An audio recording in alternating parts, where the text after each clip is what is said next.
Oh yeah!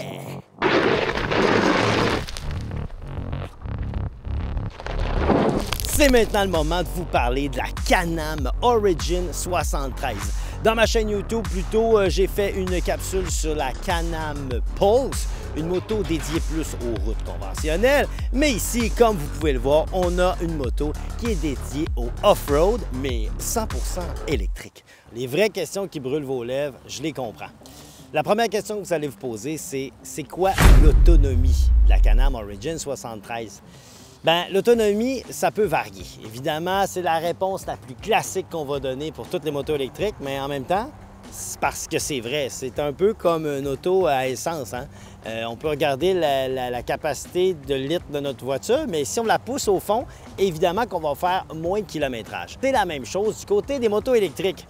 Celle-ci, on parle d'une autonomie environ de 115 km. Parfois, ça va être supérieur, parfois, ça va être un peu moins. La toute première fois que je l'ai utilisée, on m'annonçait à peu près 128 ou 126 km d'autonomie. Malheureusement, la réalité, c'est un peu moins bon. Ce qui est affiché puis la réalité, c'est deux choses. Oui, lorsqu'on va décélérer, la batterie va venir régénérer un petit peu d'électricité, mais c'est insuffisant pour la recharger. Donc, c'est une moto qui il ne faut pas se fier au kilométrage qui est indiqué. Pour l'avoir vécu, lorsqu'on voit que la batterie se vide assez rapidement, bien, on n'a pas le choix, on tombe à éco. Qui dit éco dit accélération beaucoup plus lente, top speed limité et un peu moins de fun en toute honnêteté. Le mode éco, c'est économie de plaisir aussi. C'est un mode qu'on ne veut pas utiliser, mais on n'a pas le choix. C'est une batterie qui se vide rapidement.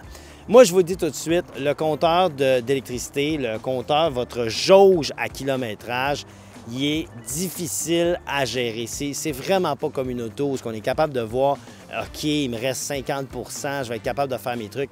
Ça bouffe du courant, ça descend rapidement et parfois, c'est même effrayant. Si vous n'avez jamais piloté une moto électrique, bien, je vous dirais de faire attention à ça. Celle-ci, avec un 115 ou 125 km d'autonomie, vous n'irez pas à 125 km d'ici. Je vous le dis tout de suite, ça n'arrivera pas. Si vous prenez l'autoroute, la batterie va se vider beaucoup plus vite.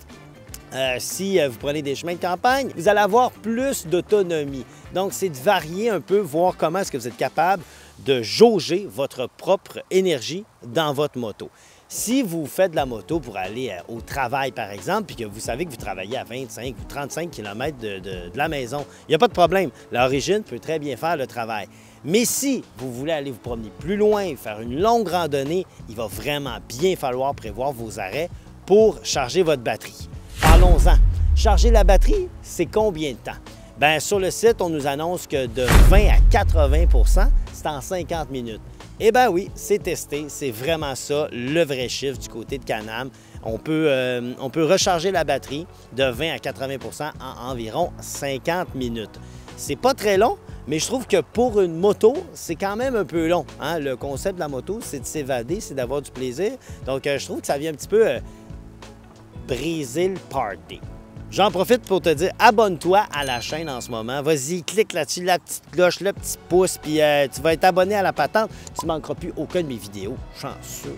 Autre question souvent posée, c'est quoi le prix de cette moto-là? Ça tourne autour de 19 000 20 000 dépendamment là, des accessoires aussi. On peut mettre une tonne d'accessoires et ça vient augmenter le prix de la moto. Quand on achète une moto électrique, c'est pas comme acheter une auto électrique. Beaucoup de gens vont acheter une auto électrique pour arrêter de consommer du carburant. Sans le côté vert de la chose, c'est souvent un côté économique qu'on vient chercher. Sur une moto, achetez pas une moto électrique pour l'économie. Une moto régulière, c'est environ, je sais pas moi, 4,7 litres au 100. Donc, vous n'allez pas sauver énormément sur l'essence, puisque à ce prix-là, bien, on a beaucoup de motos, autour de 20 000.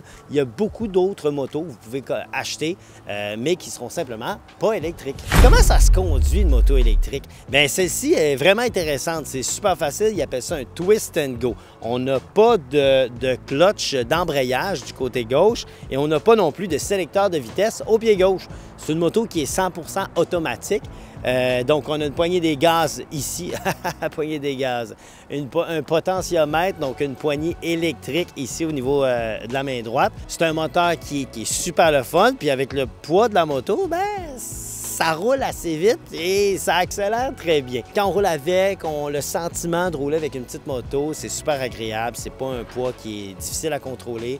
Donc pour les gens qui sont pas habitués ou que c'est leur première moto, ça va très bien, on se fait pas peur avec ça. Mais, je dis on se fait pas peur, mais quand on la met en mode complètement débridé, off-road plus, qu'il n'y a plus de traction control, on a 100% du power, puis qu'on s'en va dans la garnotte, c'est rock and roll. Ça bouge, c'est le fun, c'est vivant. Mais comment est-ce qu'on porte cette moto-là dans l'off-road?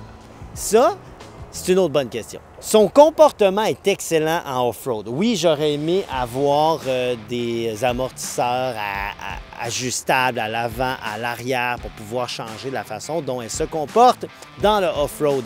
Mais elle fait le travail, elle est super le fun.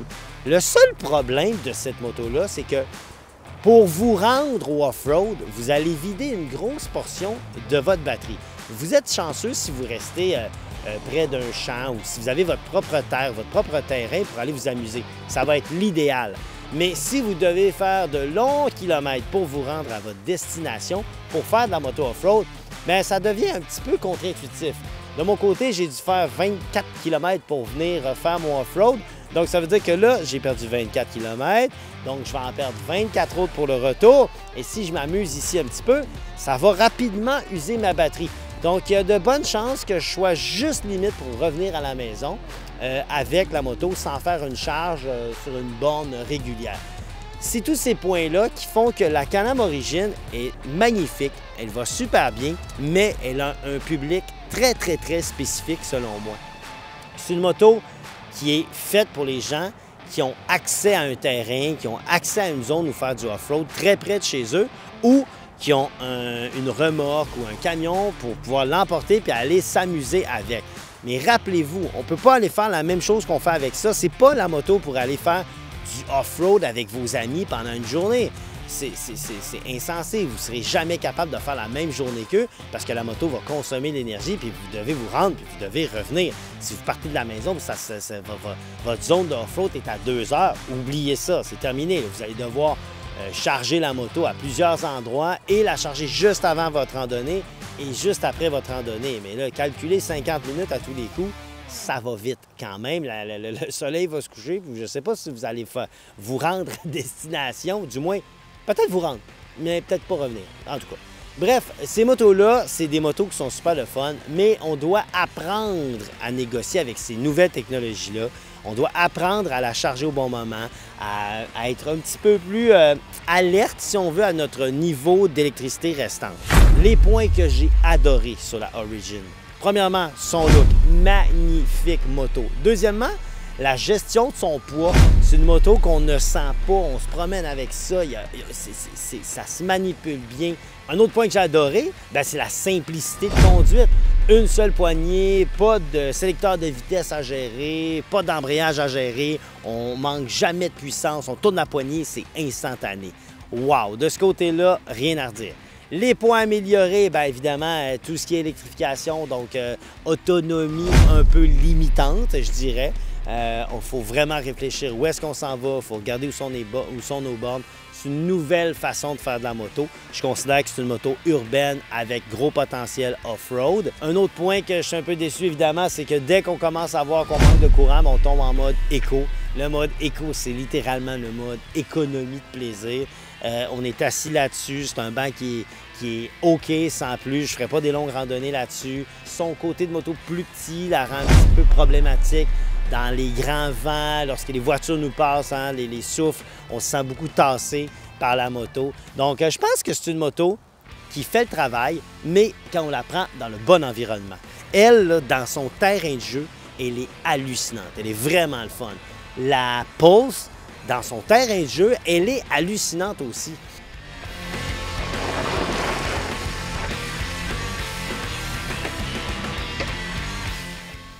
En gros, c'est la bonne moto si tu l'utilises sur le bon terrain. Pour plus d'infos, visite le Can-Am.